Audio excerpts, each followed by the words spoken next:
Hello बच्चों, let's understand the question first. Which of the following is correct expression for the electrode potential of the cell. बड़ा simple सी बात है, Nernst equations की बात चल रही है। किसकी बात चल रही है? Nernst equation.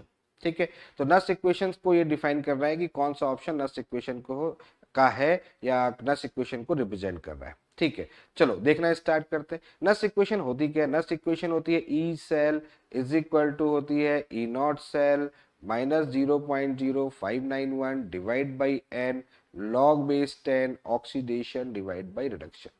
ठीक है, ऐसे ही लिखते हैं। क्लियर है? ऐसे ही लिखते हैं। ठीक, अब आगे बात करते हैं। उसके अगर थोड़ा सा पीछे जाओ, क्योंकि यहाँ पर R T divide by n F लिखा हुआ है, तो बेसिकली क्या होता है यहाँ पर आपको पता होगा। जब इसको और थोड़ा सा पीछे लेके जाते हैं, मतलब जहां से स्टार्टिंग होती है वहां पर देखते हैं, तो यहाँ होता है -2.303 R T divide by n F.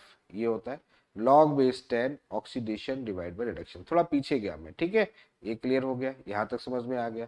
ठीक, अगर मुझे एल एन में लेना है तो एल एन में लेना है, तो और पीछे जा रहा हूं मैं, तो यहाँ क्या होगा 2.303 यहाँ से हट जाएगा।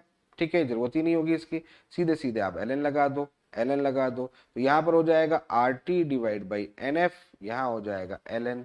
एल एन हो गया ऑक्सीडेशन डिवाइड बाई रिडक्शन। चलो इतना पोर्शन और बता दिया मैंने आपको, ये चीज हो गई, ये माइनस हो गई। यहाँ नहीं कि ये पोर्शन तो हमको मिल गया, इसके आगे का तो बताइए आपको। यहाँ क्या होगा? ई नॉट सेल हो गया, यहाँ किसके इक्वल होगा? ई सेल के इक्वल होगा। यहाँ भी क्या होगा? ई नॉट सेल होगा। ये भी किसके इक्वल होगा? ई सेल के इक्वल होगा।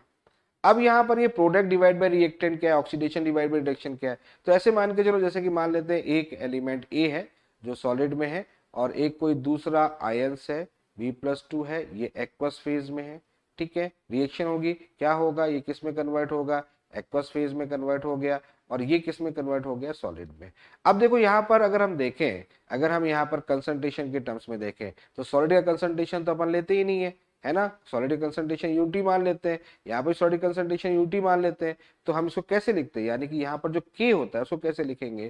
Concentration of A2+ divide by concentration of B2+। यानी कि हम ये भी कह सकते हैं प्रोडक्ट, हम कह सकते हैं इसको प्रोडक्ट, और इसको बोल सकते हैं रिएक्टेंट।